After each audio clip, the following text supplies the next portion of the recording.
Once upon a time, deep within an enchanted forest, there lived a kind-hearted frog named Frogy. Now, Frogy was a brave and playful frog, maybe a tad clumsy, but his heart was as big as his bulging eyes. One day, while lounging by his favorite lily pad, Frogy noticed a beautiful green frog gazing at her reflection in the water.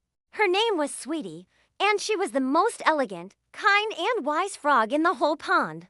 In fact, she was so elegant that when she walked, dragonflies would form hearts in the air with their shimmering wings. But what truly captivated Frogy was Sweety's sparkling green eyes, which seemed to glow with wisdom and kindness. "Oh, Sweety," sighed Frogy, "you're as lovely as a sunset over the whispering water lilies." Sweety turned, her eyes twinkling with mirth.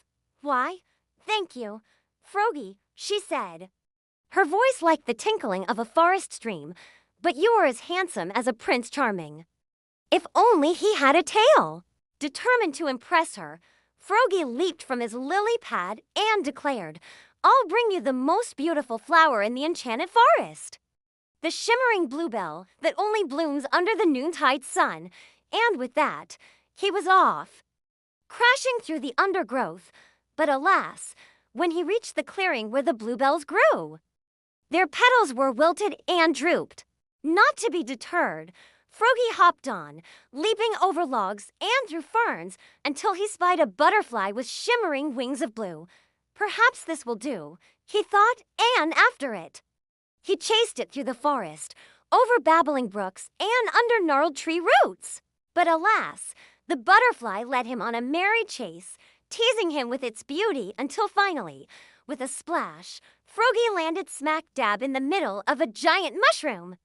The mushroom, it seemed, was no ordinary fungus, for it wobbled and jiggled with each of Frogy's bounces. Up he went, higher and higher until with a final flop, he tumbled out, landing at the feet of a giggling Sweety. "Oh, Frogy," she said, her eyes full of warmth, "you certainly know how to make an entrance." Then, taking his hand, she led him on a merry dance around the clearing, their laughter echoing through the trees. Soon, as the sun began its slow dip below the horizon, they found themselves at the edge of the forest, where a raging stream blocked their path back home. Frogy's heart sank. He had never been good with heights, and the thought of crossing the rickety old bridge that spanned the chasm made his knees wobble. Sweety, sensing his fear, smiled and took his hand. Together, they hopped onto a nearby lily pad. And as the moon replaced the sun, they journeyed across the water. Each step was a test of courage, but with every glance back at Sweety, Frogy found new strength in her gentle eyes. At last, when the moon was high overhead, they reached the far shore. And there before them lay a glade they had never seen before. Giant rainbow flowers glowed with otherworldly light, and a waterfall shimmered overhead, its spray painting rainbows on the forest floor. Magical animals peeked at them from behind trees, their eyes filled with wonder.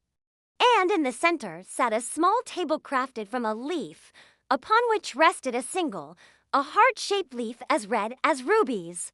Shyly, Frogy approached the table and, with a deep breath, offered the leaf to Sweety. She accepted it, her eyes shining with happiness. And as she did, the forest exploded with light. The flowers flared, the waterfall roared, and the animals cheered. For in this moment, under the watchful eyes of the ancient trees, two little frogs had found a love as magical as the world around them.